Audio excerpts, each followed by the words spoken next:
¿Qué tal, amigos? ¿Cómo están? Bienvenidos a La Música y los Músicos. Nos alegra mucho que nos acompañen. Agradecemos eso, por supuesto.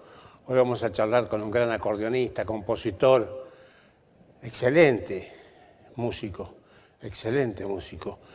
Mauro Bonamino.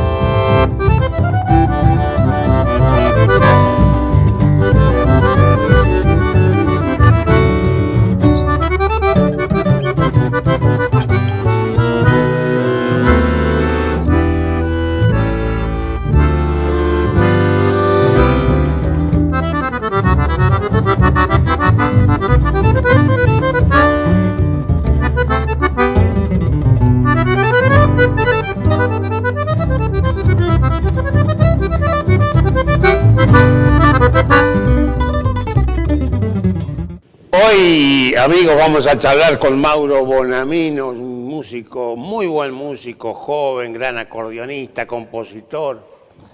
Da gusto escucharlo, Hay que prestarle atención, ¿eh? Sí, señor, hay que prestarle atención. Mauro, ¿qué tal? ¿Cómo te va, hermano? Un gusto grande, contento de poder charlar con vos. Gustavo, ¿cómo estás? La verdad que, bueno, también el placer es mío y agradecido por la invitación que me hiciste para conversar un rato. Es para darme el gusto, porque realmente difundimos cosas que vos hacés, las difundimos generalmente en Radio Chajarí, en el programa que tengo en Radio Chajarí, y coincidimos con muchos oyentes en que realmente tocas muy bien, limpio, con muy buen gusto, aparte sos compositor, entonces también, y caramba, contanos a ver, ¿dónde naciste? ¿Cuándo empezaste con el acordeón? ¿Por qué llegó el acordeón a tus manos? Bueno, a ver, ¿por dónde empezamos? Nací en Ituzaingó, Corrientes, allá al noreste de la provincia, ahí en la frontera con Paraguay, cerquita de Misiones, a 90 kilómetros de Posadas. En la que yo creo, esto es como un bocadillo ya que meto de entrada, en una de las regiones chamameceras más subestimadas del mapa chamamecero. Creo que es una de las regiones que dio una gran cantidad de gente valiosa, que por ahí nunca fue muy tenida en cuenta, y que bueno, que hizo de mi paisaje sonoro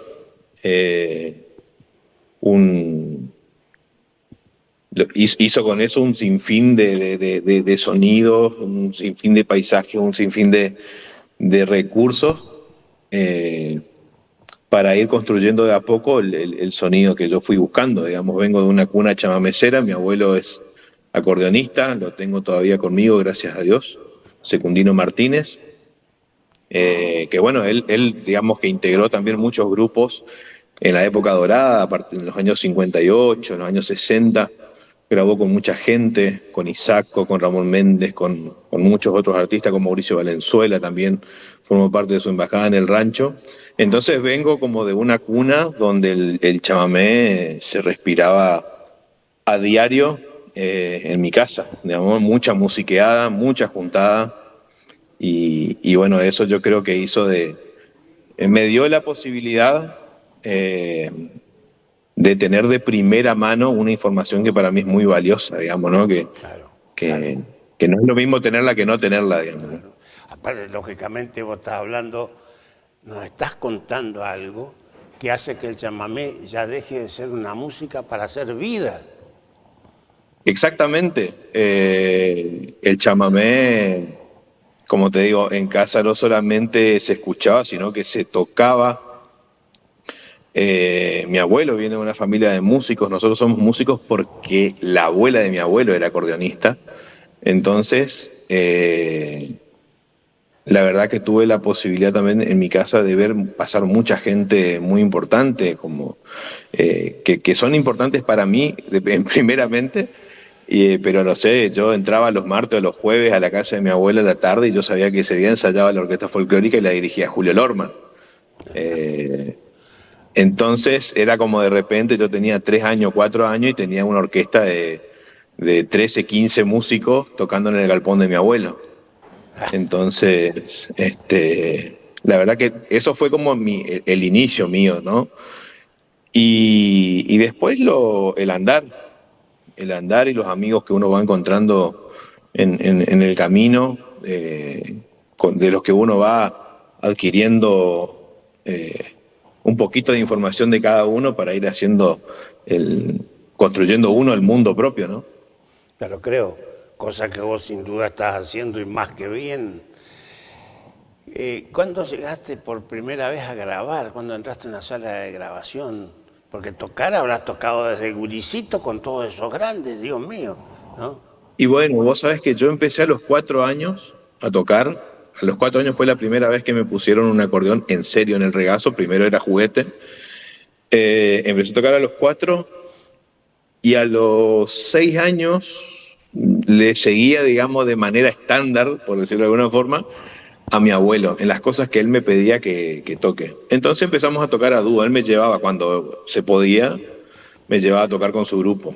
Entonces, por ahí, si bien era muy prematuro, era muy chiquito, yo pienso y era realmente muy chiquito, eso a mí me dio un montón de solvencia para moverme después en el ambiente, en el sentido de que en ese momento tocar en un grupo de chamamé no es quizás como se lo ve ahora, donde por ahí puede ser algo más lúdico o puede ser algo, ay, qué tierno el nenito que toca el acordeón o una cosa así. Yo me iba y me tenía que vestir bien como ellos, como la gente de su grupo, peinarme bien, zapato, camisa, pantalón de vestir y ensayar, digamos. Entonces como que esa disciplina del ensayo, de tratar de hacer las cosas con el mayor respeto posible y tomarlas en serio, las tuve desde muy temprano. Y eso también, eh, en ese sentido, él tuvo mucho cuidado de cuidar con quienes me rodeaba y quienes me acompañaban y tipo fue marcando bien, digamos así, el trayecto para hacer las cosas de la mejor manera posible, ¿no? Y con mucho cariño, sobre todo, digamos, ¿no? Ahora, qué escuela, mi querido, porque Dios me libre, no, no, no cualquiera tiene esa escuela, ¿eh? Claro, y bueno, y prematuramente entré a una sala de grabación. En mi pueblo había un grupo que se llamaba Los Ituzengueñísimos, que a mí me encantaba ese grupo porque era un grupo típico de bailanta de los 90, que tenía un repertorio que iba desde Buda Chávez, Los Hermanos Barrio, Coco Marola, etcétera, que tocaban muy bien, tenían muy buenos cantores, y ellos iban a grabar un disco, su primer disco, me acuerdo, y le invitaron a mi abuelo a participar en dos músicas. Ajá. Entonces grabamos a dúo con ese grupo de invitados y me llevaron, yo tenía 9 años. Ese lo grabamos en Posadas, me acuerdo. Y esa fue la primera vez que me encontré en una sala con los micrófonos, con esos nervios también, digamos, ¿no? Pero creo que también empezar de chico hizo que buena parte de todo eso, más allá de la seriedad con la que yo lo hacía, me lo tomaba también como un juego, digamos. Entonces, creo que se aprende distinto cuando lo vas haciendo desde ese lugar. Sin Y duda, sí, sí, es sí. así. Y esa fue la primera vez que grabé. Qué cosa hermosa lo que nos estás contando, qué pintura fantástica que nos estás dando. Y sí, eras un guricito cuando entraste por primera vez a la sala de grabación. Sí, Y eso aparte, recién empezaba, ¿no? Qué bárbaro. sí, aparte fue lindo porque grabamos un tema de mi abuelo que era conocido ahí en la zona, digamos. Y bueno, en realidad los que son muy chamameceros conocen el tema porque está grabado en algunos de los discos de Isaco, que se llama Mi Pueblo Ituzaingó, y grabamos Palo Blanco, también de Eustaquio Miño. Entonces como que también, viste, me daban buena alfalfa, viste. Claro, entonces, ¿cómo es? Así empecé y me acuerdo, me quedó muy grabado de esa época, que previo a la jornada de grabación, digamos, que se iba a hacer en Posadas, una semana antes o 10 días antes empezaron a ensayar, porque se grababa todo junto, digamos. Viste que el chamamecero no quiere grabar por separado. El chamamecero quiere tocar con el grupo como si fuera que está en un vivo, digamos. Claro. Y durante, sí, 7, 10 días más o menos se ensayó. Me acuerdo que ensayaron el disco. En el orden que fue grabado, se ensayaron todos los temas durante 10 días. Era muy gracioso porque, o sea, en realidad es así, digamos, está buenísimo que pase eso, porque yo ahí entendí también esa parte de la disciplina, de cómo ellos se lo tomaban también. Y creo que eso me dio algo que valoro mucho, que es el darle la importancia y disfrutar de la belleza que tiene ese proceso de construcción de un material discográfico, de una grabación, de algo que uno quiere dejar plasmado. Claro, vos nos decías que había empezado todo como un juego, pero a corto de eso, el juego se transformó en una realidad y una responsabilidad, una conducta, te fue marcando pautas, no solamente de música, sino de vida. Exactamente. Yo creo que uno puede tocar todo lo que uno quiera, digamos, y creo que solemos hablar de esto con los colegas, y no es solo tocar. Luis Carlos Borges me dijo un día, la vida no es solo tocar, Mauro, me decía. Y eso me quedó recontra grabado en la cabeza, porque aparte soy un muy fiel seguidor de Luis Carlos Borges. Y creo que esa cuestión de disfrutar del ensayo, del proceso, de la espera, de que no te salgan las cosas, son más las veces que no te salen que las que te salen, digamos. Si no, sería todo muy aburrido también.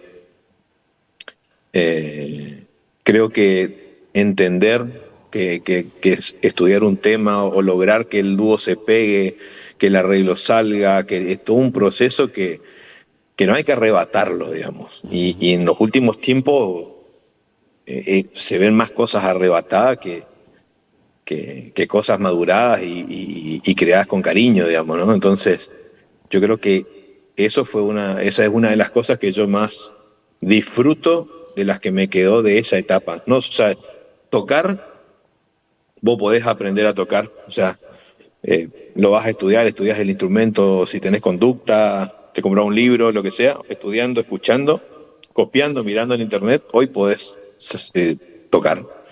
Pero toda esa parte no está escrita en los libros. Entonces, ese es como mi tesoro, digamos, ¿no? Claro, pasar las notas es una cosa y contar las vivencias con un instrumento es otra. No, Es otra. Es otra.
estás armando, que me parece realmente muy hermoso, muy lindo. Después vienen que has tocado y seguís tocando con mucha gente, grabaciones, viajes, giras, composiciones. Se empieza a armar un Sí, paquete grande, ¿no? sí, siempre fui muy inquieto y dentro de por ahí muchos me decían que en algún momento, ¿no? Viste que cuando yo tengo 38, entonces mal que mal agarré la última parte de la vieja escuela, ¿no? De tener la mano. Entonces por ahí hay una generación que considera que tocar con todos no está tan bueno, que uno tiene que hacer su nombre, que esto, que lo otro, y todos esos debates así que se arman. Pero a mí siempre me gustó mucho acompañar también. Me gusta mucho acompañar cantantes y tuve la suerte de acompañar eh, a muchos de las personas, a muchas de las personas que admiro, digamos, muchos referentes y algunos ídolos que tuve así. Por ejemplo, Eh, Gabino Chávez, personaje, Gabino, Off, querido, el siempre gordo, presente. capo, totalmente, lo extrañamos un montón. Lo acompañé a Gabino, le acompañé bueno, estuve un tiempo largo con Imaguaré, actualmente le estoy acompañando al Bocha Sheriam, y son todas personas que estuvieron en mi mundo musical desde muy chico, digamos, ¿no? En la radio, en la música, digamos, ¿no? Con la que uno vive. Y la verdad que me siento, ahora que te lo digo así, me cae la ficha de que soy muy afortunado de poder estar diciendo que acompañé a mucha gente que admiro. Le acompañé también a Shanna Miller de Brasil, que es una cantante que admiro un montón, a Gisela Méndez Ribeiro, una gran amiga. Todas gentes con proyectos que siempre me gustaron.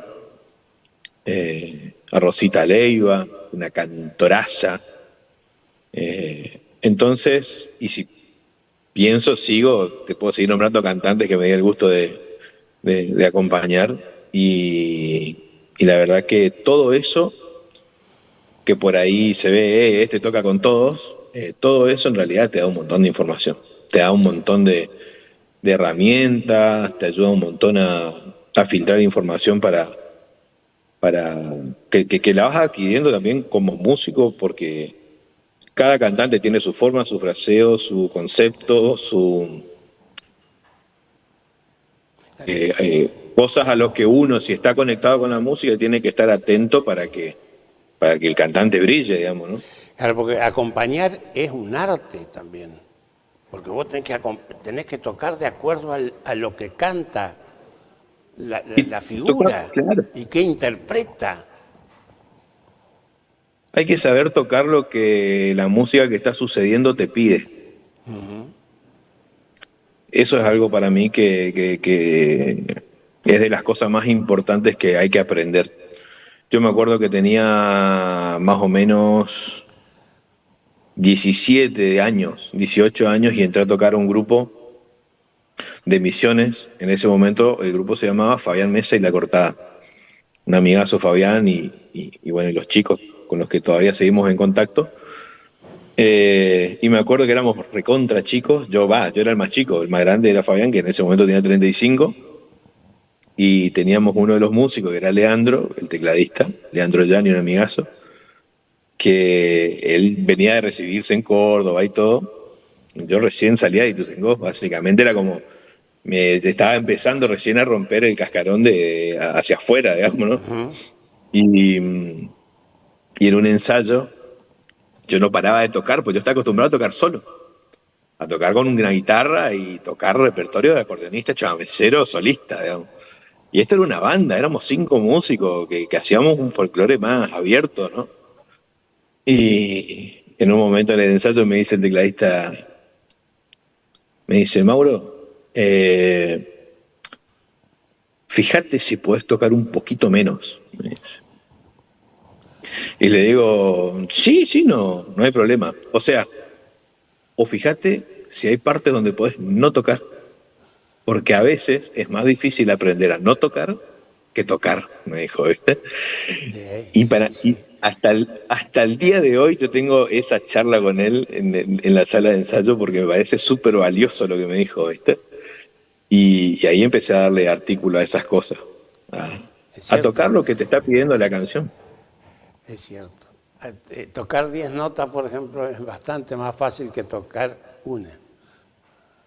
Una que diga. Que diga, claro, claro que sí. Ahora, claro, aparte empezaste después a caminar muchísimos escenarios.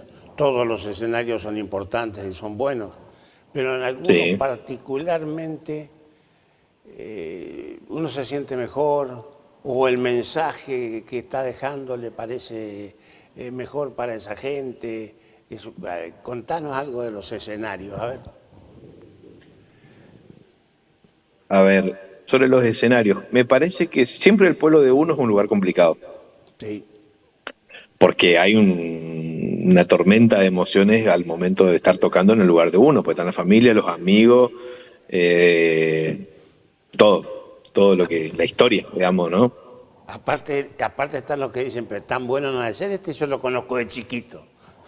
Claro, hay de todo. La fauna y flora es amplia, ¿viste?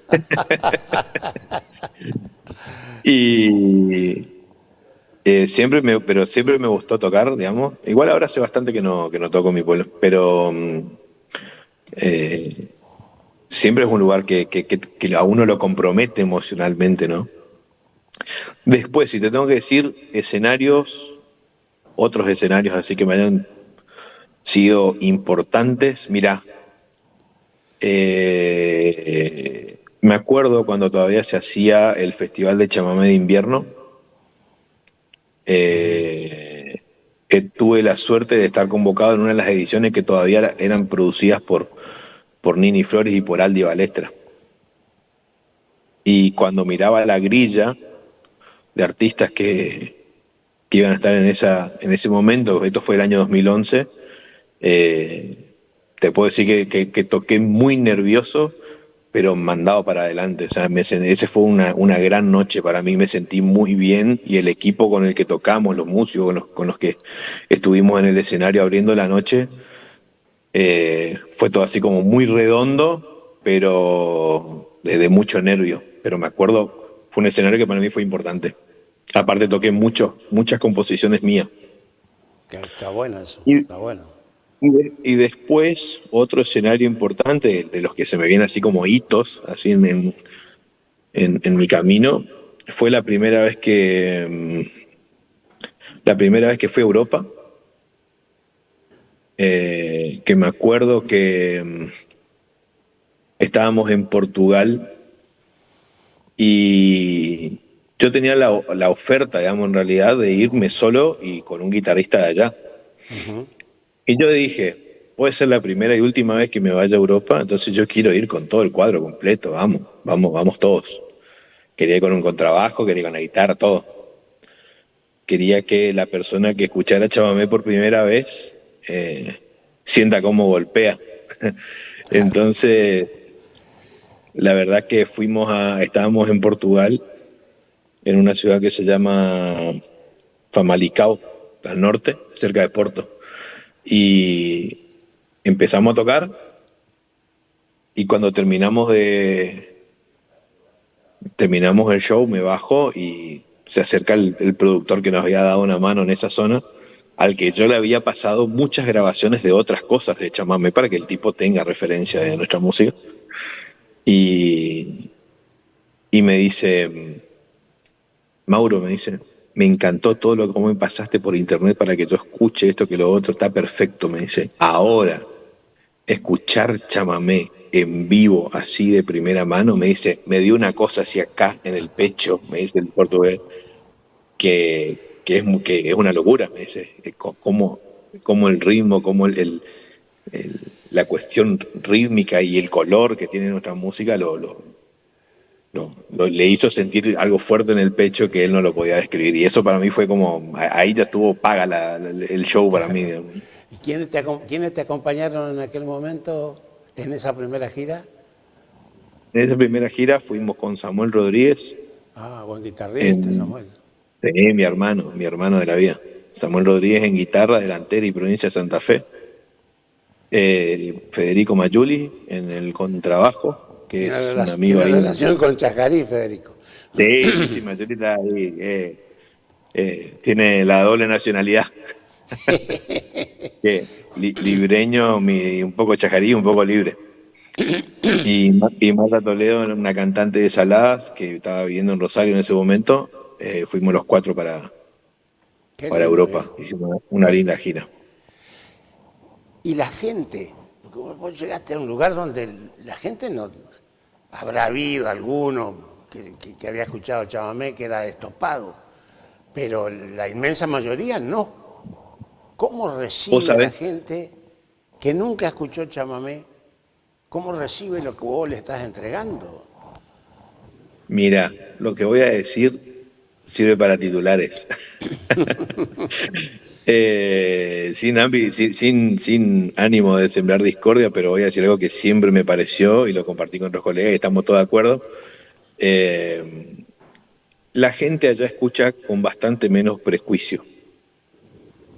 Aparte, la gente de Europa o de otras partes del mundo, no solo de Europa, va al encuentro de la música. Entonces, a ellos no les importa si vos venís de Brasil y tocás forró o lloro, o venís de Argentina y tocás tango o chamamé. La gente va al encuentro de lo que no conoce. Si conoce en buena hora y si no conoce, lo disfruta y lo descubre, digamos, ¿no? Es bastante, esto sí es duro, es bastante más fácil conseguir shows allá que acá. Lo único difícil es pagarse el pasaje, digamos. Pero, y hacer coincidir los tiempos con la vida que uno ya tiene acá, digamos, ¿no? Pero es bastante más fácil conseguir shows allá que acá. Eh, yo, la verdad que las veces que fui me traje muy lindos recuerdos de la gente porque la gente va al encuentro de la música, ¿viste? Y descubre en el chamamé una parte de Argentina que no la tiene. Que, o sea, es como que el forexport es el tango, pero ellos no, es como que no pueden creer que nosotros no escuchemos tango, digamos. Pero no digo porque yo no escuche tango, pero digamos, no es que uno prende la radio en Argentina y suena un tango en la radio, digamos, ojalá pasara eso.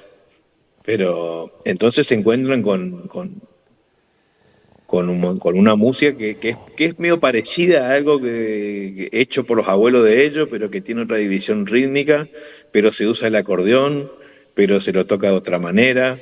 Es como que tienen una cosa ahí como que se sienten cercanos y a la vez no saben bien qué es lo que sucede, pero Claro, les parece exótico, les parece muy exótico claro que sí. y les gusta. Es fantástico eso. Mauro, redondeando y para cerrar y con el agradecimiento nuestro de que nos regales tu tiempo y tu arte, ¿qué es para vos el chamamé? El pan nuestro de cada día. Está buenísimo, está buenísimo En eso. mi caso, sí, en mi caso es parte de mi vida. Tengo otras músicas que también me rodean y que son parte de mi vida, obviamente, pero obviamente que yo vengo de una raíz chamamecera, me crié, aprendí este oficio de ser músico tocando chamamé, aprendí a ejecutar mi instrumento tocando chamamé, o sea que eso es algo que está, y las emociones más lindas y salvadoras que tuve durante toda mi vida vino con el chamamé también, vinieron con el chamamé. Así que te puedo decir que es eso. Mauro Bonamino, un abrazo grande, hermano, muchas gracias por el tiempo, gracias por esta charla, que no será la última, por supuesto. Y te mandamos un Espero abrazo. que no, Gustavo. Te mando un gran abrazo y dentro de poco, si Dios quiere, va a aparecer un poquito de música nueva grabada ahí que andamos al Fantástico. pendiente de.